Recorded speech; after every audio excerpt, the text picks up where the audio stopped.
Hi, everybody. This Tuesday, also being the 11th day of June, has been just as beautiful and fall like as was expected. Not anywhere close to summer will you find in the forecast for the next few days. The 80s will make a return by just barely making that threshold on your weekend. The forecast pattern has not greatly changed, but the timeline has got a little more defined, and I can share with you that in just a few moments. Headlines tonight will include a couple of things. A couple of local officials telling us about an upcoming job fair that's not like anyone that's ever come through this office as far as a report or the Montgomery County and Sayersville area. And they're going to tell us some pretty interesting information tonight about what could potentially be hundreds of jobs at a competitive wage coming to Sayersville, McGoffin counties who want to work from home. And we're already stressing right now, as they'll tell you in a few moments, this is not a telemarketing campaign of any kind. Also, a Sayersville police officer last night arrested a man who he had arrested before. This time, she tried to lay blame for a serious quantity of meth and cash on one of her juvenile children, one of three children in the car. I'll tell you about that in just a few moments. And as you may have figured out by now, I've been fighting it really for since late last week. You have not been able to get a cough in edgewise here in this office or at home. And by default, I'm now the last one. A good jolt of prednisone this afternoon when I went to see the doctor has helped some. Let's hope it continues along that route. My apologies. I figure my voice is not going to make it through the end of the show, but we'll get to those headlines and your weather forecast and much more. Just, I guess it was late last week, I was telling you just a brief report about the most recent event of a GPS failure in McGoffin County that resulted in a wreck but no injuries. When a woman from Harlan was traveling back to Harlan, her GPS, instead of having her travel on 114, had her get off at the red light there at the McGoffin County High School and then take a left and continue in front of the high school and go where the road didn't go any further. She went over a grassy embankment. She was not injured. Her car was pulled out and she went on her way. And then I referred to a couple of other GPS failures, if you will, that were just came to the top of my mind. Well, now tonight I've got another one for you. I'll tell you about in brief. But this was actually, and I think it was earlier today, if I'm not mistaken, the Montgomery County 911, according to Carter Conley, got a call that was forwarded to from Post, that being Kentucky State Police Post in Pikeville, where most cell phone calls to 911 go. But then they referred it to the Montgomery County Dispatch Center, who then called the Montgomery County Rescue Squad. A lady on the other end of the phone knew she was lost. She had intermittent cell service at best. She knew that she was on a gravel road and she could hear dogs barking. Her intentions were to leave the Cottle Branch or Hollow area of Mine Fork and then make her way on over to Rough and Tough, which would have taken her, Mash Fork, 460, and that route. However, it did not. She actually ended up on a very poor road and slid into a ditch on the Burton side of Horse Pen. If you've been that way, maybe in an ATV, it's barely an ATV road in some spots, but that's where she was, trying to get to Rough and Tough on 14. You could get to Rough and Tough on 114 that way, but it's a shortcut for an ATV, and it's not an easy ride even sometimes in that manner. But that was where her GPS had taken her. She ended up on the Horse Pen side, or the Burton side of Horse Pen. It's really treacherous conditions. Fortunately, it was okay. This was late last night, that's right, because Carter told me that once they got her out, they were trying to direct her on to her final destination. She was giving up going back to, I think, her hotel room or wherever it was and staying, and then she was going to try it again today in the daylight. You just can't go blindly with GPS because they will get you in trouble. It starts to feel wrong, start to investigate before it goes wrong. So, yesterday I didn't cover it because it wasn't news that had anything to do with our part of the world, so to speak, but it was out of Knox County that I can recall. It was reported that they'd done a months-long investigation and they actually found about a pound of crystal meth in a camper that a man was living in, and that discovery led them to a residence in Knox County where they found 2 more pounds of crystal meth in the playhouse where 4 children were known to actively play on a regular basis. These adults' parents had stashed 2 pounds of crystal meth in the children's playhouse. They were arrested, of course, a whole long list of charges. That's a segue into the next report, and this one is on a local level, where Paintsville police officer Mike Nichols made a significant meth trafficking arrest last night, charging a woman that he has charged before on other charges, a woman who had just gotten out of jail days before, who had almost $4,000 in her possession and a significant quantity of crystal methamphetamine, who Officer Nichols, as you're about to hear, says that this woman actually tried to blame her own juvenile child, who was one of the 3 juveniles in the car with her, for having the money, blaming the child for being in possession of the money and the meth that was in this woman's purse. She was swerving, weaving pretty bad. I kept watching her as she passed by. I got behind her. There's another car got between me and her. And as she seen me pull out, she started weaving, trying to get off the road. She went down to the second red light there on the Mount Parkway, which she turned right. And as I followed her to VIP Fuels, I stopped her and I was talking to her and realized that after I talked to her that I've dealt with this lady once before coming down the Parkway. And I asked her to see her driver's license, and she did not have any. She was driving on DUI suspended from a prior DUI that I'd given her once before. She also had in her possession some methamphetamine, small packet of methamphetamine. She had 3 kids in the vehicle, all under the age of 16 years old. She had, once she was detained and put in jail, she had methamphetamines in her body that the jail retrieved over there. She was charged not only here in Magoffin County with trafficking or possession, will be amended to trafficking. She'll also be charged with contraband in Johnson County for promoting contraband to the jail.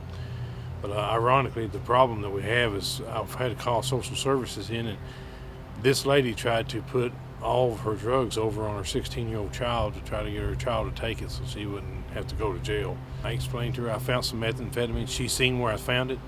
It was in a bag that had her bank card, her credit card, her food stamp card, actually had her bail or bond papers from where she just got out of jail in Wednesday. All this stuff was in her name in this purse, but she tried to say that her 16-year-old daughter stuck it in the purse so that she wouldn't get in trouble for it. So far, the Pike County woman from Raccoon is charged with 3 counts of endangering a minor, her children, possession of a controlled substance in the first degree, carrying a concealed deadly weapon for an axe or hatchet that was in her possession that you saw in the previous photograph, driving on a DUI suspended license, and reckless driving. And as Nichols said, the possession count in Magoffin County to be amended to a trafficking and a controlled substance count. She's also facing charges of promoting contraband for a large amount of methamphetamine that a strip search revealed at the Big Sandy jail. And police also seized the nearly $4,000 in cash that she had with the drugs. And just to make a correction, obviously the prednisone and ibuprofen and everything else speaking, I had PPD there for some reason. I think I referred to the Sagersville Police Department as the Paintsville Police Department. My apologies if I indeed did. Well, you knew that was correct, but the Sagersville Police Department, obviously, Officer Nichols making that arrest. More charges to follow. Should it be of significant interest or newsworthiness, we will have that update for you. When I come back, in a world that is not fond of telemarketers, we want to stress that's not the opportunity that is before maybe hundreds of people job opportunities here in Sagersville, Magoffin County. A job fair coming, unlike one that we've ever talked about before. We've got all the information on that next. If you haven't stopped by the seasonal shop lately, you're missing out. They've got new arrivals weekly and great deals every day, and the entire store has a fresh new look. Summer's here and the seasonal shop is ready for fun, sun, and the cutest clothes. They've got outfits for any special occasion you might have on your calendar or casual outfits for any day of the week.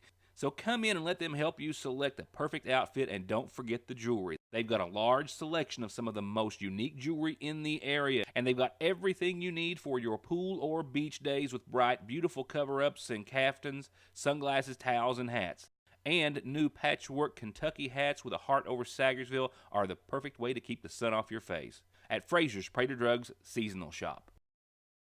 Check out this week's edition of the Sagersville Independent and get this coupon for a buy 1 foot-long or 1 chicken sandwich deal where you can get the second one for only $1.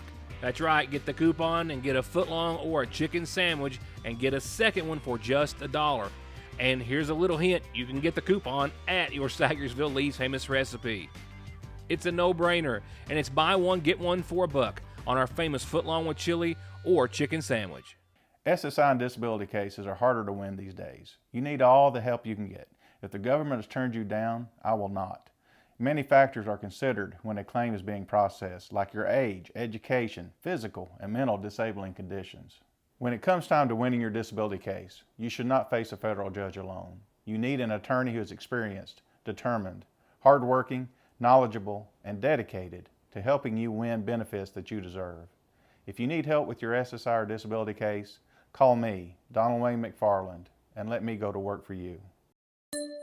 Appalachian Wireless wants to know if you're tired of settling for a phone you didn't really want because it was more about the cost of the device rather than the phone you really wanted. Well, Appalachian Wireless has the solution, and it's called the Appalachian Advantage. With Advantage, every phone model is back on the table because you only have to pay the taxes on the device you really want. Many of our hottest smartphones are less than $50 up front, then a few extra dollars on your monthly bill. With Appalachian Advantage. Payment agreement is required. See store for complete details. Just like that, we've jumped into the spring allergy season with all the buds and blooms, tree and grass pollen, mold, and all the nasal congestion, sneezing, itchy nose and eyes and throat that they cause. Don't get caught off guard. Protect yourself daily with a quick trip to Parkway Pharmacy for over-the-counter and prescription relief. And you can always log into parkwaypharmacy.com to have your prescriptions ready when you get there. At Parkway Pharmacy in Sagersville. Getting the best deal on the best tires with the best service has never been easier. Just log on to ConleyTire.net, check out the latest rebates, sales, and promotions, pick out the tires you want, and email, call, or come by. For huge savings from the family who's been proudly serving the area for over 32 years. Conley Tire in Staffordsville, 297-2424. So yeah, as I was saying, in a world which now more than ever is hate too strong of a word to use? In a world that dislikes telemarketers by and large, local officials that you're about to hear from stress that these are not telemarketing jobs that are going to be offered at an upcoming job fair in Sagersville in about a week and a half. They tell me, and you, as you're about to hear, of all the upsides. As for like the city or a business not having to invest in a structure or infrastructure such as an office building for these jobs to be held or take place. Also of the opportunity for people to get training and work from their home at a competitive wage. And what could be the equivalent of a factory coming to Sagersville or Magoffin County offering hundreds of positions. I want to give credit actually to Ruth Connolly. She brought it up probably about a year ago, and I don't know that I heard her very well or not, but Teleworks USA, who is the company that we're working with to put the job fair together, and they're the ones who have the contacts with the companies that need the laborers, the remote workers. So they've been around for a while, not necessarily in this area, but more down in South Central Kentucky.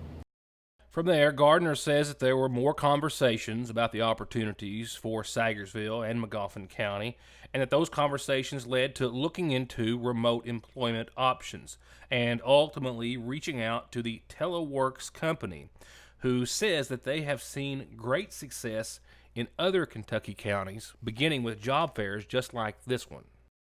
Just to some enticement to let you know what's possible. They told us that in Jackson County is a county that has a population of about 12,000 people. And in Annville, which is the county seat of Jackson County, and they got less population than Sayersville, in that county, over 600 people are remote workers. So if you think about it, if you think about a factory, I'm not saying we can achieve that, but should we be able to do that, think about a factory coming in. If it had 600 workers, we would all be ecstatic. And so that's our goal, is to find as many folks who are looking for work and who can do remote work, and see if we can get jobs. The good thing about it is to just set it up for your home, it'll only cost $500, and we're going to try to work on some plans to help people get the money or get loan money or something to put this in their homes. But the county judge, Matthew Warman, and Scott Helton, the superintendent, and me and Dave, we met with Teleworks, and I think we've got the facilities, we've got the people here with the know-how, and we just think it's a great idea that if they'll come in here and if we can put people to work without having to use any infrastructure as far as building something, that it's just a great idea and a win-win situation for everybody. So we want to encourage everybody, if you want a job, you know, people's always saying, well, I'd like a job here at home. Well, we've got an opportunity for you to have a job at home, and do the work. And these people, they place people with corporations such as Apple, AT&T, eBay, DirecTV. So it's a great opportunity. The salary line is between $11 and $15. You get retirement, you get benefits, medical insurance, a lot of that is involved with these packages. So if you're really looking for a job and you want to stay at home, you need to come to this fair on Monday, June 24th, and talk to these people about this. And with this coming up, 1 week from this coming Monday, there was one more point that they wished to make. Going back to my opening statement in regards to telemarketers, they want to stress that indeed this is absolutely not training individuals to be telemarketers. It's not calling people up. It's not cold calling people, asking them to sign up for something. Generally speaking now, and the jobs vary. It depends on which company is looking. But in general, you could think of a help desk. If you call up, for instance, your computer, or say you call up Foothills and you got a question, it could very well be that the person you talk to answer that question is somebody who is doing remote work. So it's more like typically these are shift jobs. You know, you go to work at a certain time, you quit work at a certain time. It's not like work when you want to. These are real jobs and they pay real money. Real money, they say, to help people on the other end of the phone with whatever it is that you'll be trained to help them with. David and Pete also said that this job fair is just the beginning, that they're actively working on creating a strategy for helping citizens in the future with everything from creating a resume to maybe becoming more proficient on your home computer. And that's all in the works as well. Job fair, Monday, June the 21st, 10 till 3 at the Magoffin County Health Department. I'll stick that on the calendar and remind you, I'll get to tonight's community calendar and your weather forecast right after a call and a few words from a few of our sponsors. Let them know you're watching when you can. At Sagersville National Bank, they know your house is much more than your home. It's an investment, and for many of us, the biggest we'll ever make.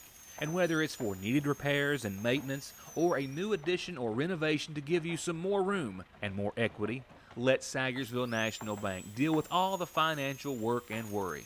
Real and real competitive, hometown, homegrown, home improvement loans at Sagersville National. Of course, you can always get guaranteed great deals this time of year on mowers and weed eaters and blowers, but right now at Parkway Gun & Pawn, they've also got an incredible selection of hand and power tools, guitars, and musical instruments just in, new and used, long and handguns, and ammunition and more, with no pawn limits and cash today on anything you want to sell or pawn. Parkway Gun & Pawn. On average, men live 4 to 5 years less than women. And men are 71%, or 12% more than women, at risk of obesity. And women are 100% more likely than men to visit the doctor for annual exams and preventable services. Guys, if something doesn't look or feel right with your body or mind, look to the professionals at Hope Family Medical Center who want to help you live a longer, healthier, happier life. From mental and physical health to your diet, prescriptions, physical activity, and more, Hope can help with all of it. That's Hope Family Medical Center in Sagersville. Did you know that with the IGA Personal Rewards Card, real people are getting really big discounts on gas? Just sign up at IGA, and from then on, for every $50 you spend on groceries, you get anywhere from 5 to 25 cents off on each gallon of gas you buy at VIP Fuels on the Parkway. This customer saved $1.75 a gallon, and some have paid only 10 cents a gallon for 15 gallons of gas. And it's quick because your points stack up. And most weeks, IGA has double, triple, or even 5 times the points. And they'll give you another 10 cents off every time you share your receipt on the IGA Facebook page showing you've saved 50 cents or more. It's almost like free gas at your Sayersville IGA. From brakes, exhaust, suspension, fluid changes, to expert collision and auto body, to turning your 4x4 or diesel from mild to wild, get real auto maintenance, paint, and repair at Black Smoke Performance in Dixie of Sayersville. 349-8785. Happy birthday to these two before we go any further with tonight's show. Birthday wishes get us started on tonight's McGoffin Farm Bureau community calendar with happy belated birthday wishes, it says, to Austin Reisner. Austin was 15 on the 9th, and with a lot of love from Mom, Wiley, Mama, Papa, the family, and the friends. Happy belated 15th to you, and happy birthday to Cleveland Allen with a lot of love from a lot of family and friends. Happy birthday, Cleveland Allen. First up, a reminder, North McGoffin Elementary Site-Based Council meeting is tomorrow at 4:30, open to the public, everyone encouraged to attend. And if you can, help our friend Rex Talladega, Wes Brown, make his way to Florida. He's been selected to go and appear before a bunch of talent scouts in the world of film and everything else after going through the first phase. This is an accredited agency with a very good reputation, and it's also a sizable cost to go. And we're trying to help him raise funds by promoting the Big Lick Church's efforts to host a 5K run walk for him this Saturday at 1 o'clock, leaving from the Big Lick Church. So we hope you can support that. $10 for adults, $5 for children. You can always make a donation whether you walk or not, and you can call 496-6514 if you have any questions and talk to the man himself. McGoffin County High School class of '84 is celebrating 35 years this Saturday with a potluck in the park at 11. Of course, they'll be gathering at the end of the day or towards the latter part of the day at the Quality Inn in Prestonsburg. Contact Jody Adams Marshall at 367-7307. The McGoffin County Board of ASAP is having their quarterly meeting Monday the 17th at 1 o'clock, also set for next week, the next meeting of the McGoffin County Teen Coalition. That meeting, too, to be held at the Health Department, both meetings at 1 o'clock. And if you want to donate blood, look what a super cool t-shirt you get. And all donors are registered to win a 2019 Toyota Tacoma Monday, July the 1st. So I'll take this off for now and remind you when it gets closer to the 1st of the month. But in front of the Sayersville IGA from 2 till 6:30 that day is where you'll find the Kentucky Blood Center Bloodmobile. And you'll find my calendar here each and every night just waiting for you to put your announcements, birthdays, and anniversaries on it to tell everyone about them. Nightly obituary sponsored by the McGoffin County Funeral Home, beginning with 85-year-old Mary Sue Arnett Adams, who is to be laid to rest following services tomorrow beginning at 1. Mary, survived by her daughter Teresa Montgomery, preceded in death by her husband Walter Dick Adams. Visitation will be after 4 o'clock. Visitation continues this evening. Services tomorrow at 1 from the McGoffin County Funeral Home. And 61-year-old Kitty Jackson Miller of Allen Drive passed away on the 8th, the daughter of the late Richard and Vivian Jackson. She is survived by her son, Christopher Miller. Visitation is tomorrow evening after 6, and services will begin the following day at 1 on Thursday from the Sayersville Funeral Home. And 85-year-old Marilyn Minix Boland of Coon Creek passed away on the 9th, preceded in death by her husbands Carl Sizemore and Jackie Boland. She's survived by sons James Boland, Haskell Sizemore, and Robert Sizemore, and daughters Sheila Russell, Lisa Jenkins, and Fran Kelsey. Visitation continues this evening all day tomorrow and up until Thursday's services that start at 1 o'clock. As for your weather, the pattern has not changed all that much since I saw you last. The timing has become a bit more defined, and I can give you some more insight into that. We did see some clearing skies overnight. We did see that wind out of the northeast, as I spoke of in last night's forecast, 7 or 8 or so. It kind of started to pick up, and as a result, we dropped significantly today to the tune of about 10 degrees off daytime highs. It was nice and beautiful and a bit on the cool side. A great day to be out, just not like summer. That's all going to change. Clouds are actually going to increase tomorrow, and all this high pressure that's been giving us a one beautiful day today is going to fade away and change into some showers, thunderstorms, possibly some severe weather tomorrow evening and tomorrow night. Definitely a nice ending to a nice Tuesday. It was not a summer-like Tuesday by any stretch of the imagination, but wow, what a day, and we were certainly deserving of it. Tonight's low should bottom out right around 56 with nothing more than partly cloudy skies and a calm wind. Maybe a light jacket if you want to sit out very late tonight, but certainly a good evening to do it if you can. Tomorrow we'll still not see the 80s. We won't see the 80s for days. We'll get as close as we will for a while tomorrow on your Wednesday when we hit about 76. But this next front brings about showers and storms, likely after 5 o'clock tomorrow evening with clouds on the increase throughout the entire day tomorrow. Calm winds will start to become southeast, picking up a little bit later in the afternoon. Showers and thunderstorm chances will increase to 90% during the course of the late night and overnight hours on your Wednesday, and those chances will continue into the first part of your Thursday. And look what cold air is left behind. A newly adjusted 66 degrees expected for daytime highs on your Thursday. That's really about where nighttime lows should be. With that, those showers, maybe a few thunderstorms lingering till about 2 o'clock in the afternoon on Thursday. Otherwise, just a slight chance of showers for the rest of the afternoon. And Friday, we're left with 72 and sunny, a beautiful Friday, almost just like today, and partly cloudy and around 55. As for your weekend, the 80s do return, barely, with 80, partly sunny, and a 20 to 30% chance of showers and storms on your Saturday. Sunday, 50 to 60% likelihood of showers by Sunday night, 82 and 67 your high and low, and a stormy start to the week next week, holding on to 81, but mostly cloudy, and a very good likelihood of showers and storms, and I'm hoping will maybe be gone by at least Tuesday of next week. That's going to wrap it up for me. I hope to be feeling much better in 24 hours when I see you back here next time for more of your news today. For now, thank you for watching, and have a good night.